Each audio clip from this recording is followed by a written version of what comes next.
Okay, so a very good afternoon everyone. जल्दी से बताएं सबको ऑडियो वीडियो क्लियर है? Is audio and video clear to everyone?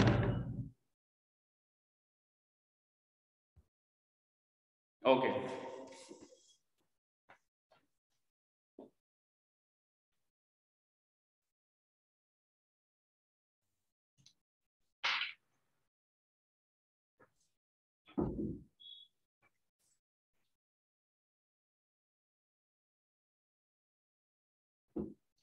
Okay. तो बच्चों अब हम क्लास स्टार्ट करने जा रहे हैं और आज की क्लास में बच्चों हम स्ट्रेस स्ट्रेन कर्व्स के बारे में समझेंगे और उसके बाद फिर हम रिलेशनशिप देखेंगे बिटवीन द मॉडुलस ऑफ इलास्टिसिटीज। तो पहले स्ट्रेस स्ट्रेन कर्व के बारे में समझ लेते हैं, ठीक? चलिए, तो बच्चों स्ट्रेस स्ट्रेन कर्व क्या होता है? It is a graph plotted between stress on the Y axis and the strain on the X axis. तो स्ट्रेस और स्ट्रेन के बीच का जो ग्राफ है उसको हम स्ट्रेस स्ट्रेन कर्व कहते हैं।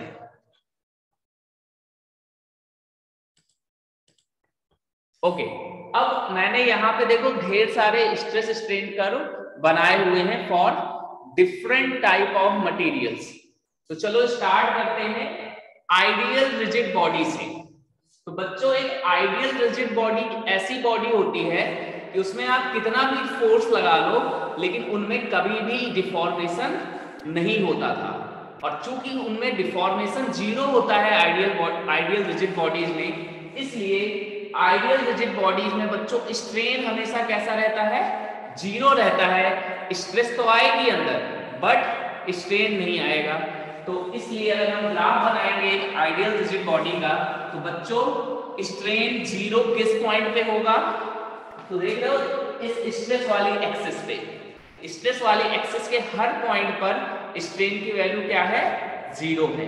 तो आइडियल रिजिड बॉडी के लिए स्ट्रेस स्ट्रेन डायग्राम ये हो जाएगा, ये जो मैंने यहाँ पे बोल्ड लाइन बनाई हुई है। This is your stress strain diagram for a ideal rigid body. Strain हमेशा क्या रहता है? जीरो रहता है। दूसरा बच्चों, आइडियल फ्लूइड के लिए अगर हम स्ट्रेस स्ट्रेन कर्व बनाएं तो हमें पता है बच्चों कि आइडियल फ्लूइड्स में स्ट्रेस क्या होता है? हमेशा जीरो। उसमें कोई भी रिस्टोरिंग फोर्स डेवलप नहीं होता था। इस वजह से आइडियल फ्लूइड्स में स्ट्रेस की वैल्यू हमेशा कैसी रहेगी? जीरो रहेगी। और अगर आप ग्राफ में ढूंढें उन पॉइंट्स को जहां स्ट्रेस हमेशा जीरो होगा तो वो कुछ पॉइंट्स इस तरह से लोकेटेड होंगे। This one. तो बच्चों this is the graph for an ideal fluid. तो stress strain graph ideal fluid का ये, इसको आप स्ट्रेन एक्सिस भी कह सकते हैं। इसका क्या मतलब हुआ बच्चों कि आइडियल फ्लूइड्स में डिफॉर्मेशन तो होता है इसीलिए उनमें देखो स्ट्रेन आ रहा है, बट उनके अंदर स्ट्रेस कभी भी जनरेट नहीं होती। Stress is zero. ठीक है बच्चों, अब आते हैं हम लोग इलास्टिक बॉडीज में कि इलास्टिक बॉडीज के लिए स्ट्रेस स्ट्रेन डायग्राम क्या होता है। तो हमने पढ़ा था बच्चों कि इलास्टिक बॉडीज के लिए जो स्ट्रेस होती है that is directly proportional to strain. और डायरेक्टली प्रोपोर्शनल में आपको पता है ग्राफ कैसा होता है बच्चों? एक स्ट्रेट लाइन होती है पासिंग थ्रू द ओरिजिन। तो this is the stress strain curve for an elastic body.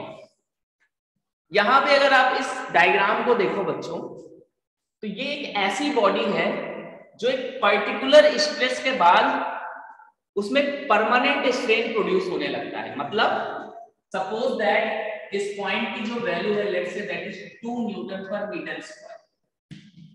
तो अगर हम उस ऑब्जेक्ट में suppose this is the object और मैं इसमें कितनी स्ट्रेस लगा रहा हूं? 1 न्यूटन पर मीटर स्क्वायर के स्ट्रेस दे रहा हूं। तो बच्चों 1 न्यूटन पर मीटर स्क्वायर जहां पर एग्जिस्ट करेगा। तो बताओ अगर स्ट्रेस 1 न्यूटन पर मीटर स्क्वायर की आप लगा रहे हो तो इनमें स्ट्रेन क्या होगी? जीरो। लेकिन आप स्ट्रेस बढ़ाते जाओ एक टाइम आएगा जब एक पर्टिकुलर स्ट्रेस पे आप पहुंच जाओगे, जो कि फॉर द गिवन डायग्राम कितना है 2 न्यूटन पर मीटर स्क्वायर। उसके बाद देखो बॉडी में क्या प्रोड्यूस हो जाएगा, स्ट्रेन आ जाएगा। तो ऐसी बॉडीज को हम प्लास्टिक बॉडीज कहते हैं बच्चों, कि जो एक पर्टिकुलर स्ट्रेस के बाद वो डिफॉर्म होना चालू हो जाती है। इसका बहुत ही एक सिंपल सा एग्जांपल है आपका टूथपेस्ट। तो आपने देखो टूथपेस्ट को देखा होगा, उसमें अगर आप एक छोटी स्ट्रेस लगाते हो तो जो टूथपेस्ट के अंदर भरा हुआ फ्लूइड है वो बाहर नहीं आता, लेकिन एक पर्टिकुलर पॉइंट के बाद इट स्टार्ट्स फ्लोइंग। तो बच्चों वो कैसा एग्जांपल है, वो प्लास्टिक बॉडी का एग्जांपल है। तो प्लास्टिक बॉडीज एक पर्टिकुलर स्ट्रेस के बाद डिफॉर्म होने लगती हैं, उनमें स्ट्रेन आने लगता है।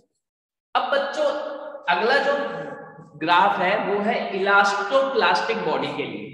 तो बच्चों इलास्टोप्लास्टिक बॉडी में क्या होगा कि इनिशियली तो इनमें इलास्टिक बिहेवियर होगा, but after a certain point वो कैसे बिहेवियर में कन्वर्ट हो जाता है, देखो प्लास्टिक बिहेवियर में कन्वर्ट हो जाता है। तो इलास्टोप्लास्टिक बॉडीज शुरुआत में तो इलास्टिक होती हैं, but after a certain point वो प्लास्टिक बिहेवियर में कन्वर्ट हो जाती है। ठीक है बच्चों, तो this is the graph for elastoplastic body. अब आ जाइए बच्चों इलास्टोमर्स। इलास्टोमर्स के लिए जो स्ट्रेस स्ट्रेन डायग्राम है वो कुछ इस तरह का होता है। तो आपको दिख रहा होगा कि इलास्टोमर्स में हुक्स लॉ फॉलो नहीं हो रहा है, क्योंकि बच्चों हुक्स लॉ के अकॉर्डिंग तो ग्राफ एक स्ट्रेट लाइन होना चाहिए था, बट यहाँ पे ग्राफ नॉन लीनियर है, it is not a straight line. तो ये बात याद रखेंगे कि इलास्टोमर्स जो होते हैं वो हुक्स लॉ नहीं ओबे करते हैं, जिसका एक बहुत ही कॉमन एग्जांपल है रबर आपकी। तो आप जो रबर यूज करते हैं वो इलास्टोमर की कैटेगरी में आते हैं। अब ये है बच्चों एक typical stress strain diagram for a metal. तो मैं यहां पे लिख देता हूं, ये किसी मेटल का है, और मेटल में भी स्पेशली किसका बच्चों, स्टील का मेटल का। तो this is the stress strain diagram for a metal, और मेटल में भी किसका बच्चों, स्टील का है। अब देखो अगर यहाँ पे तुम ऑब्जर्व करोगे ग्राफ को तो देखो क्या है, ग्राफ देखो यहां से स्टार्ट हो रहा है बच्चों ओरिजिन से up to point A point तक ग्राफ में क्या होता है बच्चों, स्ट्रेट लाइन ग्राफ है। तो मतलब जो मेटल्स होते हैं ना बच्चों वो एक लिमिट तक हुक्स लॉ को फॉलो करते हैं, and that limit is point A. तो ए पॉइंट को हम इलास्टिक पॉइंट कहते हैं। क्या कहते हैं बच्चों, इलास्टिक पॉइंट या प्रोपोर्शनैलिटी पॉइंट कहिए। तो जो पॉइंट ए है यहां पर, मैं यहां लिख दे रहा हूं साइड में, this is the proportionality limit. तो ए पॉइंट तक ही बच्चों स्ट्रेस स्ट्रेन के प्रोपोर्शनल होता है। तो ए पॉइंट क्या है बच्चों, प्रोपोर्शनैलिटी लिमिट है, मतलब ए पॉइंट तक ही स्ट्रेस और स्ट्रेन प्रोपोर्शनल होंगे एक दूसरे के। अब हम और ज्यादा अगर स्ट्रेस बढ़ाते हैं, अगर हम ए से ऊपर जा रहे हैं बच्चों, तो मैंने अगर स्ट्रेस और बढ़ाई तो ग्राफ अब नॉन लीनियर हो जाता है, यानी after point a graph becomes non linear. इसका मतलब ए के बाद हुक्स लॉ फॉलो नहीं हो रहा है, but up to point B material में इलास्टिसिटी रहती है। मतलब इस पॉइंट बी को हम इलास्टिक पॉइंट कह देते हैं, या बी के पहले एक काम करते हैं, यहां पर ए डैश पॉइंट मान लेते हैं। तो क्या होगा बच्चों, ए पॉइंट तक क्या है, इलास्टिक प्रोपोर्शनैलिटी लिमिट है, फिर ए से ए डैश वाले रीजन में नॉन लीनियर ग्राफ हो गया। तो ये जो ए डैश पॉइंट हो गया, this is your elastic limit. इसका मतलब ये है कि up to A dash point material में इलास्टिसिटी की प्रॉपर्टी रिटेन करती है। तो आपको अभी तक लगता होगा कि सिर्फ प्रोपोर्शनैलिटी लिमिट तक ही इलास्टिसिटी होनी चाहिए बॉडी में, बट ऐसा नहीं होता है। Up to a certain point A dash जो प्रोपोर्शनैलिटी लिमिट के बाद एग्जिस्ट कर रहा है, इस पॉइंट तक भी बॉडी में इलास्टिसिटी की प्रॉपर्टी रिटेन होती है। इलास्टिसिटी का मतलब बॉडी अपने ओरिजिनल शेप और साइज को रीगेन कर लेगी। किस पॉइंट तक बच्चों? ए डैश पॉइंट तक। मतलब अगर तुम ए डैश पॉइंट तक स्ट्रेस लगाते हो ऑब्जेक्ट को, तो देखो ये वाला सिग्मा ई है, this is the stress up to the sigma P proportionality point. फिर ए डैश की स्ट्रेस कितनी हो जाएगी बच्चों? Sigma E, this is the stress corresponding to the elastic point. अब अगर मैं स्ट्रेस और बढ़ाता हूं, मतलब अब मैंने स्ट्रेस को बढ़ाया फोर्स बढ़ा के, तो अब हम ए डैश के आगे चलेंगे, तो बच्चों ए डैश के बाद एक पॉइंट क्या आ जा रहा है? बी पॉइंट आ जा रहा है। और अब आप देख रहे हो कि जो बी पॉइंट के बाद ग्राफ नीचे आना शुरू हो जाता है। ग्राफ क्या हो जाता है बच्चों? नीचे आना शुरू हो जाता है। इसीलिए इस पॉइंट बी को यील्ड पॉइंट कहते हैं। So this point B after which the graph starts decreasing, this point is called yield point. तो बच्चों यील्ड का मतलब क्या हो जाता है? यील्ड कर गया मटेरियल, मतलब उसने छोड़ दिया, वो रजिस्ट करना बंद कर दे रहा है एक्सटर्नल फोर्स को। That is the meaning of yielding. जैसे सपोज आप किसी से फाइट कर रहे हो, तो अप टू पॉइंट ए आप प्रोपोर्शनैलिटी शो करोगे कि मतलब उसने आप पे फोर्स लगाया तो आप तुरंत रिबाउंड करोगे, that is the point A. लेकिन ए के बाद अगर हम ए डैश की बात करें कि उसने फोर्स और तेजी से बढ़ा दिया हमारे ऊपर, तो हम क्या करेंगे? रीबाउंड तो करेंगे, लेकिन नॉन लीनियरली रिबाउंड करेंगे। मतलब स्ट्रेस लॉ को, हुक्स लॉ को फॉलो नहीं करेंगे ए डैश पॉइंट तक, बट हम वापस रिबाउंड करेंगे। लेकिन अगर बाहर वाले ने फोर्स और बढ़ा दिया, स्ट्रेस और बढ़ा दिया, तो अब हम क्या करेंगे? हमारी बॉडी की कैपेसिटी क्या हो जाएगी रजिस्ट करने की बच्चों? खत्म हो जाएगी, और हम यील्ड कर जाएंगे, हम फिर डिफॉर्म हो जाएंगे, फिर हम वापस नहीं आ पाएंगे रिबाउंड करके। That is the meaning of yielding, give up कर देना। तो यील्ड का मतलब मटेरियल जो है ना हमारा इस बी पॉइंट के बाद, वो गिव अप कर देता है, वो फिर रजिस्ट नहीं कर पाता है स्ट्रेस को। इसीलिए इस पॉइंट का क्या नाम दिया गया है बच्चों? यील्ड पॉइंट दिया गया है। और अब आप देखो यील्ड पॉइंट के बाद क्या हो रहा है बच्चों? After this yield point body में देखो कैसा बिहेवियर आ गया है बच्चों? प्लास्टिक बिहेवियर आ गया। देखो प्लास्टिक बिहेवियर क्या होता था? ऐसे फ्लैट लाइन होती थी, तो देख रहे होगे कि बी से लेके सी के बीच में बॉडी में कैसा बिहेवियर आ गया है? प्लास्टिक बिहेवियर आ गया है। मतलब अब बॉडी प्लास्टिक हो चुकी है।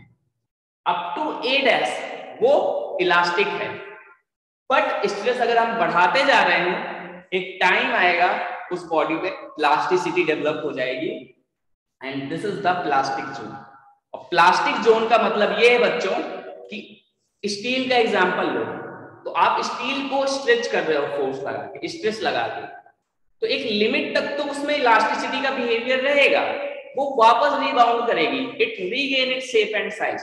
But if you keep on increasing the stress, एक टाइम आएगा द मटेरियल यील्ड, मटेरियल क्या कर देगा? यील्ड कर देगा, गिव अप कर देगा।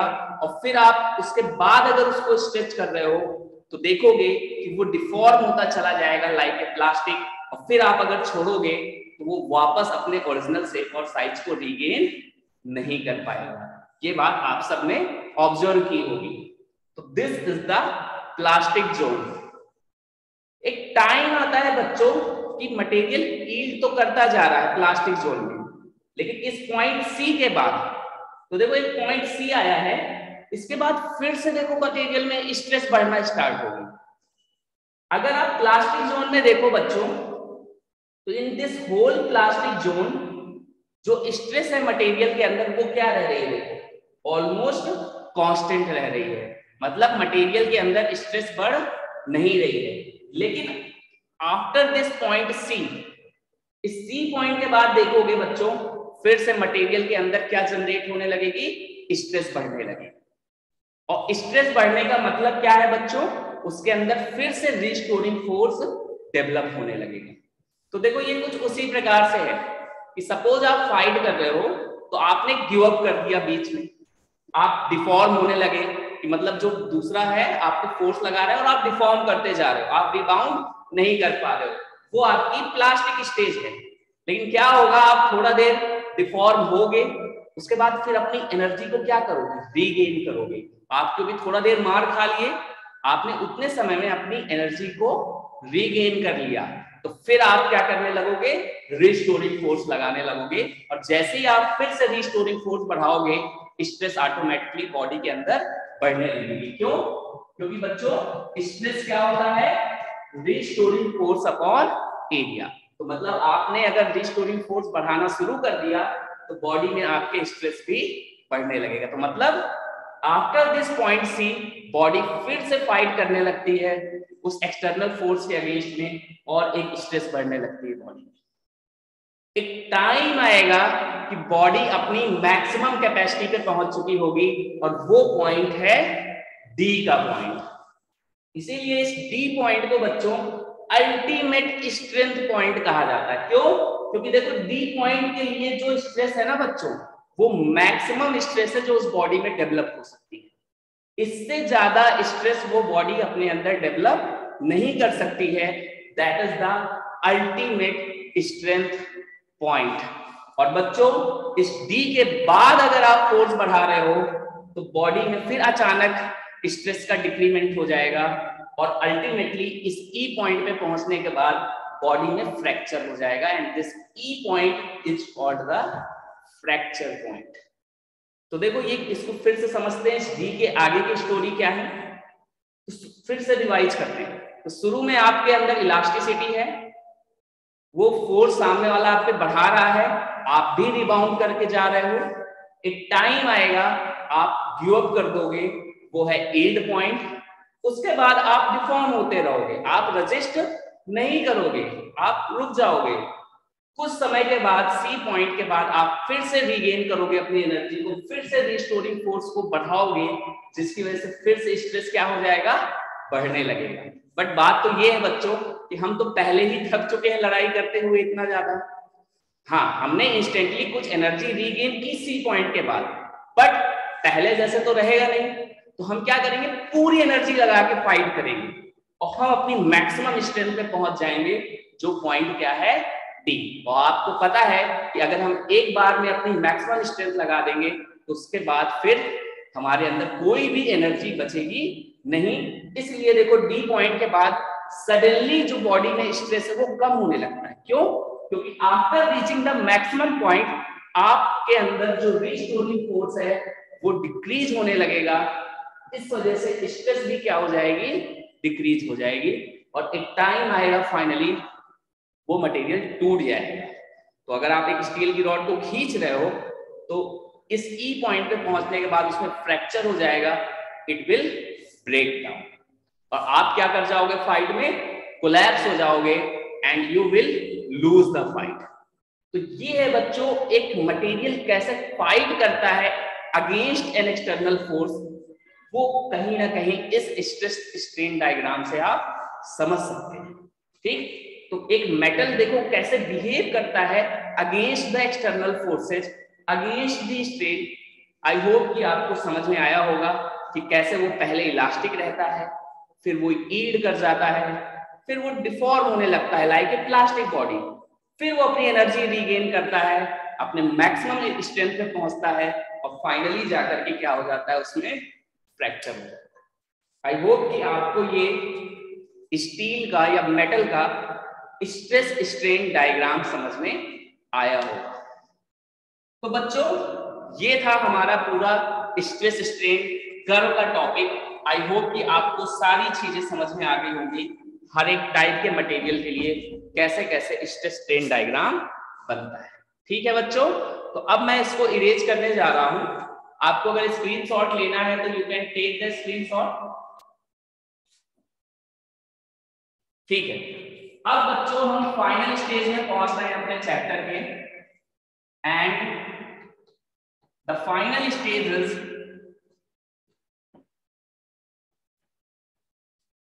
relationship between relationship between elastic constants.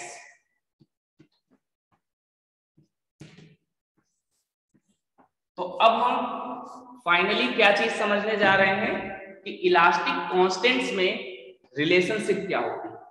तो सबसे पहले इलास्टिक कांस्टेंट्स क्या होते हैं बच्चों, आपने यंग्स मॉडुलस पढ़ा है, आपने बल्क मॉडुलस पढ़ा है, आपने शियर मॉडुलस पढ़ा है और लास्ट में आपने पॉइजन्स रेशियो पढ़ा है।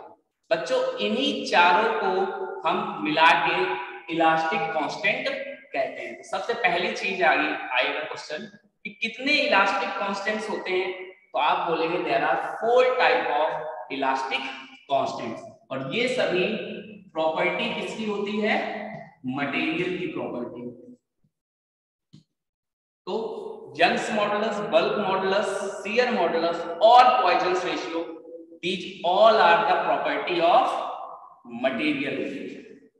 अब इनके बीच में देखो रिलेशनशिप्स होती है। तो सबसे पहला जो रिलेशनशिप है वो है यंग्स मॉडुलस और बल्क मॉडुलस के बीच का, and this relationship is y equals to 3k into 1 minus 2. So this is the relationship between Young's modulus, bulk modulus and the Poisson's ratio. Second one, Young's modulus और shear modulus के बीच में क्या relationship होता है, ये है हमारा second point. और यहाँ पे होता है बच्चों 2g into 1 plus mu।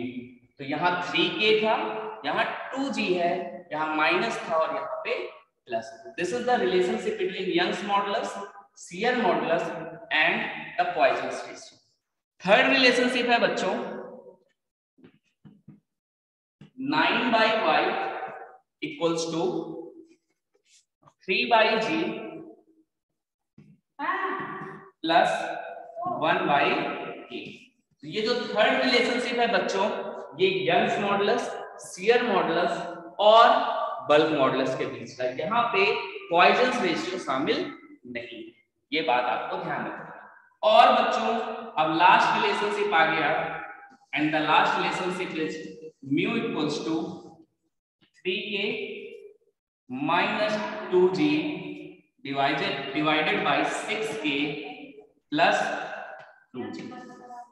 और ये जो बच्चों लास्ट रिलेशनशिप है, this is the relationship between Poisson's ratio, bulk modulus and shear modulus. Total बच्चों दीज आर द 4 रिलेशनशिप्स जो आप इन 4 इलास्टिक कांस्टेंट्स के बीच में एस्टैब्लिश कर सकते हो। तो इनसे रिलेटेड आपको क्वेश्चंस आते हैं, तो आपको जैसे बल्क मॉडुलस दे देगा, आपको पॉइजन्स रेशियो दे देगा और पूछेगा what is the Young's modulus, तो फिर आप इस क्वेश्चन से सॉल्व करोगे। आपको शियर मॉडुलस दे दिया, पॉइजन्स रेशियो दे दिया और यंग्स मॉडुलस पूछा, you will go with this formula. आपको शियर मॉडुलस दे दिया है, यंग्स मॉडुलस दे दिया और बल्क मॉडुलस पूछेगा, तो आप इस फॉर्मूले का यूज करोगे। तो बच्चों जो भी क्वेश्चन में गिवन है उसके अकॉर्डिंग आप एक प्रॉपर फॉर्मूले को सिलेक्ट करोगे और क्वेश्चन को सॉल्व करोगे। तो बच्चों इस तरह से अब इस चैप्टर का यहाँ पे एंड होता है। इससे रिलेटेड क्वेश्चंस की शीट मैं आपको आज शेयर कर दूंगा। पिछले बार मैंने लेटरल स्ट्रेन डिस्कस किया था, उसका भी मैं क्वेश्चंस आपको साथ में दे दूंगा। कल की क्लास में हम एक बार क्वेश्चन थोड़ा डिस्कस कर लेंगे रिलेटेड टू दीज रिलेशंस, और हम न्यू चैप्टर स्टार्ट करेंगे, that is the fluid mechanics. ठीक है बच्चों, तो इस चैप्टर के अब आप क्वेश्चन सारे लगा सकते हैं। आपको अगर कहीं भी डाउट आता है तो आप मुझसे कांटेक्ट कर सकते हैं किसी भी टाइम पे।